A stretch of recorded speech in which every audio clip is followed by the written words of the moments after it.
आसतु जानिबा शिशु प्रतिभा कार्यक्रम सुरभि 2024 रे अनुष्ठित हेबाकु थिबा विभिन्न प्रतियोगितार नाम और प्रसंग गुड़िकु।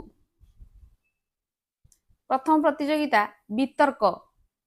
अष्टम और दशम श्रेणी वरिष्ठ सीनियर विभाग रे रही केवल विद्यालय शिक्षा ही ओडिशार लोककला को बंचाई रखा साहाय्य करुछि। एकादश और द्वादश श्रेणी मध्य समान रही केवल विद्यालय शिक्षा ही ओडिशार लोककला को बंचाई रखा साहाय्य करुछि। प्रबंध लिखन रे रही अष्टम दशम श्रेणी वरिष्ठ सीनियर पिला मानक पई नूतन ओडिशा गठन रे लोककलार भूमिका। एकादश और द्वादश श्रेणी पई ओडिया अस्मिता और समृद्ध ओडिशा। चित्रांकन रे रही चतुर्थ रु द्वादश श्रेणी पई आम लोककला आम परिचय। दिव्यांग पिला मानक पई चतुर्थ रु द्वादश श्रेणी पर्यंत आम लोककला आम परिचय।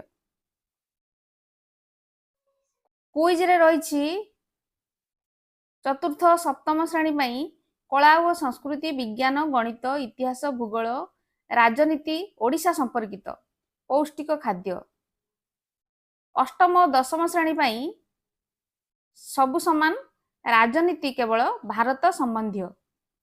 एकादश और द्वादश श्रेणी पई सेहीपरि सबु समान राजनीति विश्व संबंधी।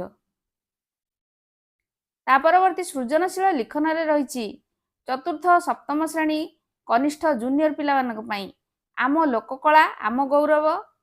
अष्टम और दशम श्रेणी पिला मानक पई ओडिशार संस्कृति और परिवर्तित जीवनशैली। एकादश और द्वादश श्रेणी पई मध्य समान ओडिशार संस्कृति और परिवर्तित जीवनशैली।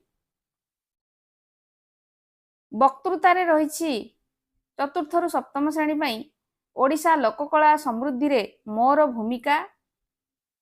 अष्टम रु द्वादश श्रेणी पई रही हजि जाउथुवा लोककलार विकास रे मोर भूमिका। संगीत जेपरि रही समस्तक पई देशात्मबोधक। दिव्यांग पिला मानक पई मध्य देशात्मबोधक संगीत। ओडिया हस्ताक्षर श्रुत लिखन चतुर्थ रु सप्तम श्रेणी कनिष्ठ जूनियर पिला मानक पई रही आम संस्कृति आम संपत्ति 150 शब्द मध्य लिखिबे। दलगत सांस्कृतिक कार्यक्रम रे रही चतुर्थ रु द्वादश श्रेणी पई ओडिशार लोकनृत्य। एथिरे रही 6 जन पार्टिसिपेट करिवे, जणे एंकरिंग करिवे। चित्रकला रे पीएम पोषण रे रही चतुर्थ रु अष्टम श्रेणी पर्यंत। शिक्षा रे पीएम पोषण वा मध्याह्न भोजनर प्राधान्य। चतुर्थ रु अष्टम श्रेणी पर्यंत शिल्पकला रे रही पीएम पोषण 2x2 साइज रो चित्रांकन। विद्यालय रे मध्याह्न भोजन अथवा विद्यालय पुष्टि बगीचा अथवा विद्यालय उपयुक्त रंधनशाला जेकोसी गोटे विषय शिल्पकला।